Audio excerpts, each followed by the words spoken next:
And that area just one of many cleaning up from some high winds that blew through north and south of the metro.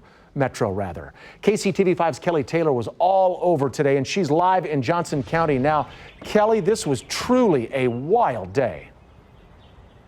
Yeah, Brad, some pretty wild weather, and we're in Mission right now. I don't live too far from here, but as I was getting ready for work this morning, the hail was really coming down. So take a look at this. Right here behind me, you can see this house, or at least see where their attached garage used to be. But that's just some of the damage that we saw. So we took a little drive a little further south to check out some more damage.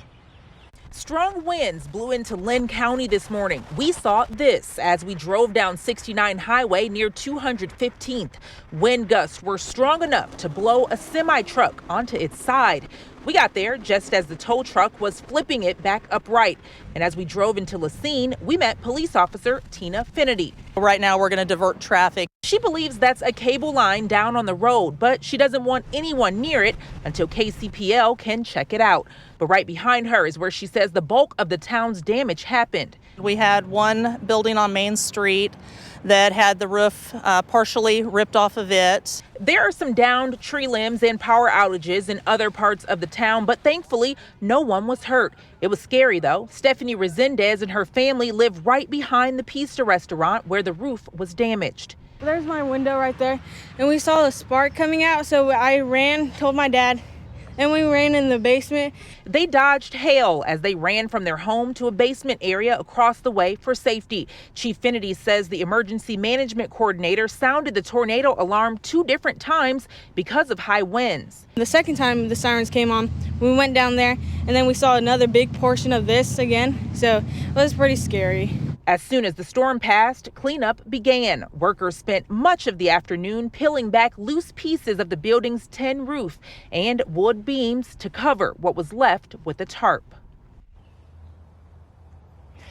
Now back here in Mission, you can see that tree that's sticking up. We did just learn that there's a green sign that the fire department put up that said that the house is not safe for people to live inside.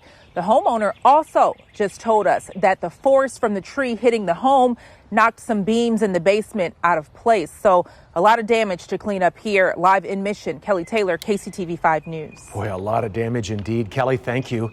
More new video tonight, this time north of Linwood, Kansas. You can see several trees were uprooted by these storms, even taking down a tree house there. The family we spoke with also tell us they had several goat shelters flipped over by the high winds.